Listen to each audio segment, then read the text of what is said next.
Bonjour à tous et bienvenue dans ce nouveau Trading Analyse. Nous sommes le dimanche 8 octobre et nous allons voir ce qu'il s'est passé cette semaine sur les marchés et qu'est-ce qu'il va se passer, comment va s'orienter le marché sur la semaine à venir. Et donc ça va intéresser bien évidemment les traders mais également les investisseurs pour savoir quoi faire en fonction des différents mouvements que l'on va avoir. C'est parti!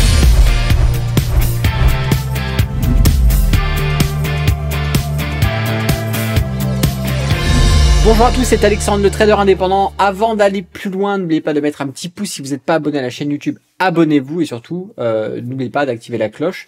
Et je vous invite à laisser un petit commentaire pour savoir exactement ce que vous avez fait cette semaine. Mais je sais que beaucoup d'entre vous ont été majoritairement vendeurs, notamment dans leur trading, que ce soit en swing, que ce soit en intraday ou en scalping, que ce soit sur les indices ou les actions. Allez, je vous propose de passer sur les graphiques et de voir un petit peu ce qui se passe actuellement. Alors rappelez-vous, sur le dernier Trading Analyse, je vous disais qu'on était quand même majoritairement baissier sur les indices et qu'on avait une convergence au niveau de nos indices sur des niveaux de support clés. Et on avait tous nos indicateurs qui étaient baissiers, que ce soit sur les indices européens, mais les indices américains également. Eh bien, ça n'a pas loupé, puisque regardez ce qui s'est passé. On a une semaine, effectivement, où on a maintenu les prix à la baisse et on a encore une fois, du coup, tricoté avec des niveaux de support. Là, on est venu passer sous les 7000 sur le CAC 40 et le biais est clairement baissier. On le voit sur nos prix qui sont bien en dessous d'Ichimoku, nos indicateurs, la Laxpan, Denkan, Kijun sous notre nuage Ichimoku, les prix sous le nuage Ichimoku, et on a un RSI qui tricotait ici sur ces niveaux-là fortement la zone de neutralité avant de venir passer en dessous. Alors ici, bien évidemment, le contexte est baissier. On va avoir ce niveau de support sur lesquels on travaillait, on a été résistance, support, zone de travail, support sur support, et là vous voyez ce qui s'est passé, on a franchi cette zone. Alors il faut savoir que de par le prix, on va avoir le niveau des 7000, ok, qui est hyper important, et d'ailleurs on le voit bien ici avec la Laxpan qui a bien rebondi à la hausse,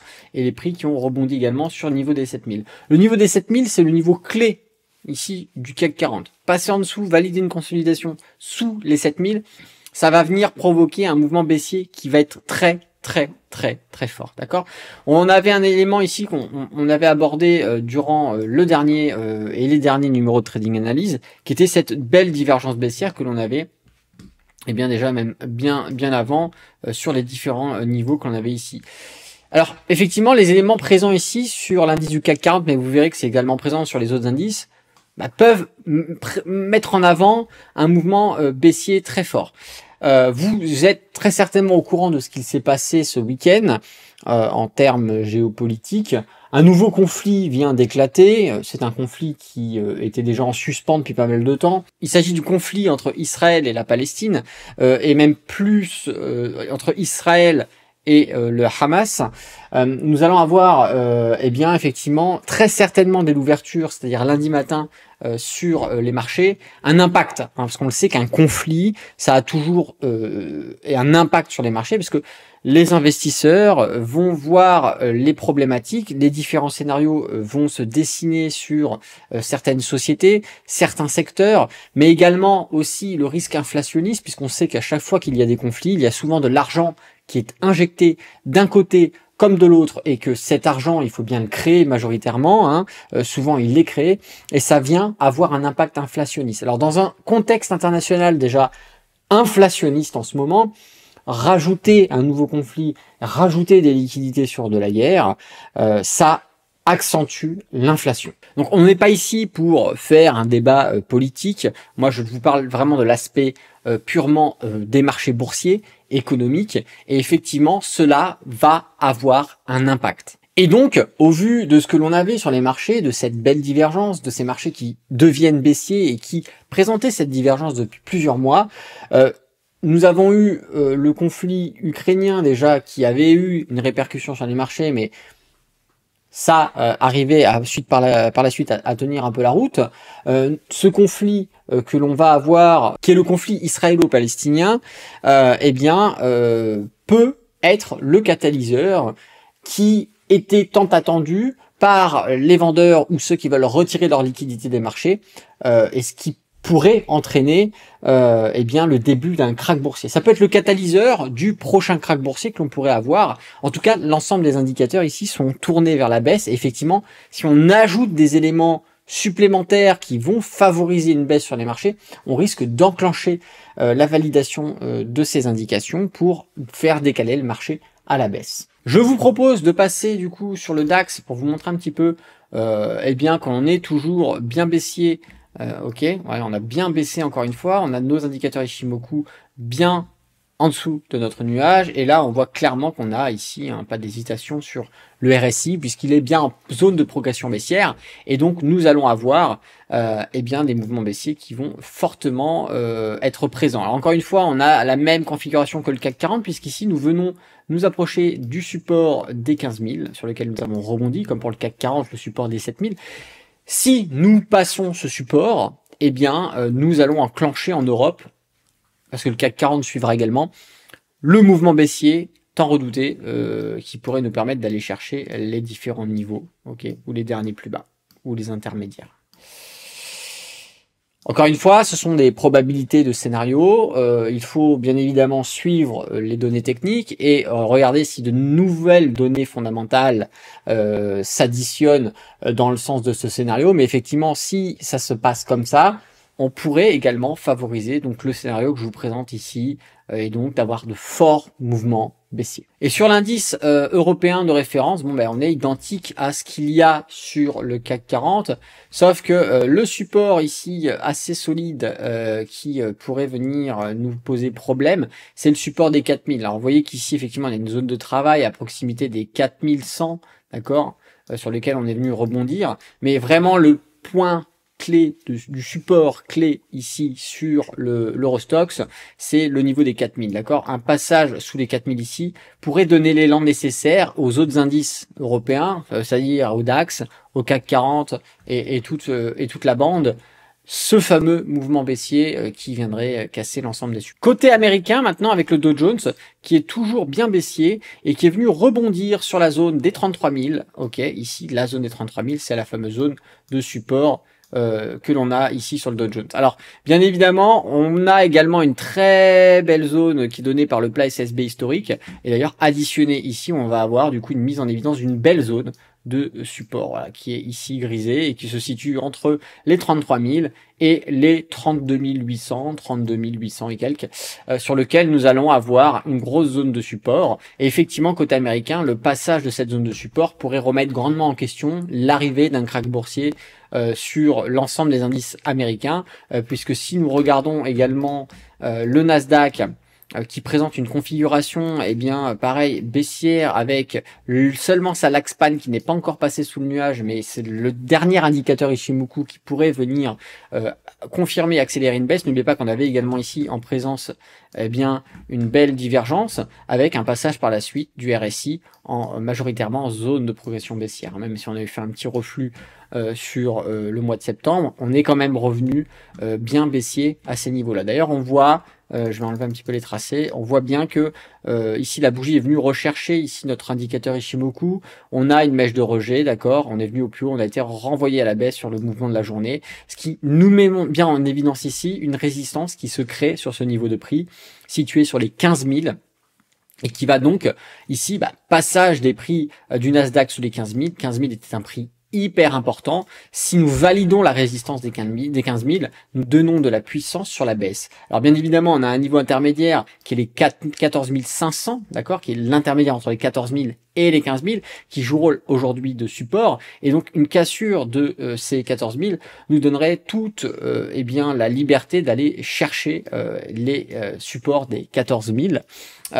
Et bien évidemment qui est un très gros support, parce que regardez le plat SSB que nous avons ici est superposé sur ce niveau de prix, et donc vraiment ce qui pourrait provoquer une accélération d'un mouvement baissier ici serait premièrement la cassure, et bien ici des 14 400, 14 500, excusez-moi, et en ce dernier recours, le dernier support des 14 000 qui lui pourrait provoquer eh bien des belles baisses qui viendraient nous permettre de chercher des mouvements de décote en allant chercher le prix des 12 500, voire des 11 800. D'accord, ce qui pourrait nous faire une décote assez incroyable, car aujourd'hui nous sommes est bien situé sur les 14 880, 980, et on pourrait avoir sur le premier objectif eh bien une décote de 6%, deuxième objectif une décote de 16%, troisième objectif une décote de 20%. Et bien évidemment, en fonction de l'évolution géopolitique, en fonction de l'évolution géoéconomique, eh bien nous allons avoir plus ou moins de nouvelles données fondamentales, de nouvelles données techniques qui pourraient s'additionner et nous permettre d'avoir soit un mouvement plus ample avec de nouveaux objectifs beaucoup plus bas et donc dans ces cas-là avoir pourquoi pas des nouveaux niveaux de support qui pourraient être atteints et qui pourraient effectivement provoquer et mettre en évidence l'apparition d'un crack. Encore une fois, les données techniques sont présentes, les données fondamentales effectivement vont dans le sens des données techniques. Maintenant, encore une fois, nous ne sommes pas Madame Irma. Il faut tout simplement constater ce que l'on a sous les yeux d'un point de vue fondamental, d'un point de vue technique, pour pouvoir intervenir en tant qu'investisseur. Le SP500, ici a une belle corrélation avec ce qui se passe sur le Nasdaq. Encore une fois, ce que je viens de vous dire est identique. Nous avons une belle divergence. Ok, nous avons le passage des prix sous Ichimoku, mais la Laxpan, elle est présente à défaut du Nasdaq qui est encore dans le nuage. Donc nous avons Laxpan qui joue une Tenkan, d'accord, passé en dessous du nuage Ichimoku, et ici on a un RSI beaucoup plus présent en zone de progression baissière que sur le Nasdaq. Voilà, avec un rebond qui est plus franc sur la zone de surachat, de survente, excusez-moi, alors que voilà, sur le Nasdaq, vous voyez qu'on est on est approché, mais bon, on n'est pas forcément rentré. Et donc, on va avoir, même s'ils sont très similaires entre le SP500 et le Nasdaq, on va avoir quand même des indications plus prononcées sur le SP500 avec des niveaux de support qui, pareil, sont là pour sauver ou pas ce qu'il se passe. Donc ici, on avait un niveau de support hyper intéressant sur lequel on a rebondi, ok. Et on va avoir un autre niveau intermédiaire ici situé sur les 3900, 4000, d'accord. Hop, voilà.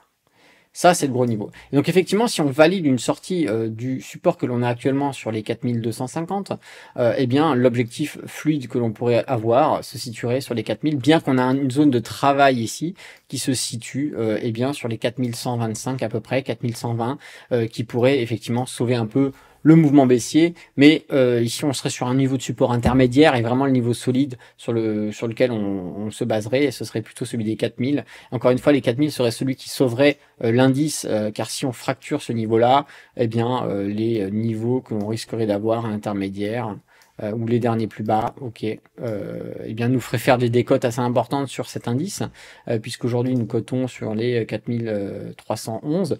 Premier objectif nous ferait une baisse de 4%, deuxième objectif de 6%, troisième objectif de 11%, objectif suivant de 14% et après de 18%. Et bien évidemment, en fonction de l'addition des données techniques et fondamentales, on pourrait bien dessiner de nouveaux niveaux de support qui nous feraient faire des décotes plus importantes. En tout cas, les configurations techniques sont vers une baisse. Maintenant, il manque plus que des catalyseurs, il manque plus que des éléments fondamentaux qui vont venir appuyer ces éléments techniques et enclencher des mouvements baissiers. Maintenant, le Bitcoin. Alors, le Bitcoin, rappelez-vous, je vous disais qu'on avait tenté le passage des prix au-dessus de notre nuage Ichimoku, que ça renversait la tendance. On avait ici une belle divergence haussière, ok. Et bien, ce qui s'en est suivi, effectivement, le Bitcoin a grimpé. Et là, on est en train de valider la sortie des prix par le plat SSB. Donc, on a cassé ces niveaux de plat SSB. Et là, on est en train d'essayer de consolider les cotations au-dessus de ce nuage Ichimoku. Donc ça valide un retournement de nos indicateurs vers un retour haussier. Et ici on voit bien, on a le RSI qui passe en zone de progression haussière. Et donc voilà, on commence à avoir des indicateurs Ichimoku qui vont suivre. Bien évidemment, plus d'indicateurs seront présents au-dessus du nuage, plus la force haussière sera validée. Et ici on est en train de constituer techniquement tout ce qu'il faut pour rassurer les investisseurs sur une approche des prix allant, pourquoi pas, chercher la résistance ici que l'on a au niveau des 30 000. Alors attention, encore une fois, je vois beaucoup de gens s'exciter sur le fait que ça y est, on part vers les 1 million de prix, vers les 100 000, les 1 million pour le Bitcoin. Je vous rappelle que les 30 000 n'est qu'un niveau de résistance parmi tant d'autres qu'il y a avant d'arriver à ces niveaux de prix qui sont espérés. Et bien évidemment, ce serait formidable pour les investisseurs d'atteindre les 100 000, les 1 million. Mais il faut quand même être réaliste. Il y a énormément de niveaux de résistance qui doit bien évidemment être atteint avant d'aller sur ces niveaux de prix, et surtout maintenant le contexte est complètement différent. N'oubliez pas qu'on n'est plus sur une euphorie comme il y a pu avoir par le début. Les gros investisseurs, les sociétés d'investissement, les gestionnaires de portefeuille, les hedge funds sont présents maintenant sur les crypto-monnaies, et c'est eux qui vont mener la danse. C'est eux qui vont mener la danse puisqu'ils ont un capital énorme, et je vous garantis que ce sera très compliqué aujourd'hui d'avoir un Bitcoin qui pourrait grimper sur ces niveaux de prix. Ça aurait pu l'être, pourquoi pas, sur les débuts du Bitcoin lors de cette euphorie, si tout le monde avait acheté et avait transféré leur fortune sur le Bitcoin. Or, ce n'est pas le cas aujourd'hui, et ce sera difficilement le cas demain. Cependant, voilà, dépasser les 30 000, pourquoi pas, mais au vu de ce que l'on a ici, pour l'instant, le maximum que l'on peut avoir sur ce mouvement, c'est les 30 000, au vu des données techniques. Maintenant, une fois qu'on sera sur les niveaux des 30 000, on refera une analyse, on verra avec les nouvelles informations que l'on a si on peut passer ce niveau de résistance, si au contraire, on va arrêter dessus. En tout cas, ce qui est sûr, c'est que pour les traders, et je ne parle pas pour les investisseurs, mais pour les traders, votre objectif de revente ici, vous en avoir plusieurs. Vous pouvez revendre sur la résistance intermédiaire qu'on va avoir. D'ailleurs, on le voit ici, on est venu chercher, on est reparti à la baisse, que l'on a sur les 28 400, 28 500, d'accord. Ici, c'est le premier objectif de revente. On va avoir une autre objectif qui se situe ici sur les 29 500, ok, sur lesquels on va avoir un deuxième objectif de revente, et bien évidemment les 30 000 ici, c'est le troisième objectif, c'est le troisième niveau de résistance qu'on va toucher. C'est un niveau de résistance extrêmement solide, d'accord, puisqu'il bloque le retour des prix à la hausse depuis avril 2023, de revendre. Voilà. Donc ici, les traders vont avoir plusieurs objectifs pour clôturer partiellement ou totalement leur position suite à l'achat qu'ils auront fait ici sur un achat potentiel à la suite des différentes indications qu'on a pu avoir sur le Bitcoin. Écoutez, en tout cas, moi je vous remercie d'avoir regardé ce trading analyse. N'hésitez pas à commenter également pour faire savoir un petit peu, vous de votre côté, ce que vous pensez, que ça soit sur les indices boursiers, que ça soit également sur le Bitcoin. N'hésitez pas à faire savoir ce que vous êtes en train de faire, et que si vous êtes aussi bien trader qu'investisseur, c'est toujours bon de partager ça à la communauté. Si vous avez aimé cette vidéo, n'oubliez pas de mettre un petit pouce. Si vous n'êtes pas abonné à la chaîne YouTube, abonnez-vous, activez la cloche, c'est hyper important. Et puis si vous avez tout simplement envie de me remercier, n'hésitez pas à le faire savoir en me disant un petit merci dans les commentaires, ça fait toujours plaisir à lire. C'était Alexandre, le trader indépendant. Moi je vous dis à bientôt dans une prochaine vidéo, et d'ici là, tradez bien sur les marchés financiers. Ciao.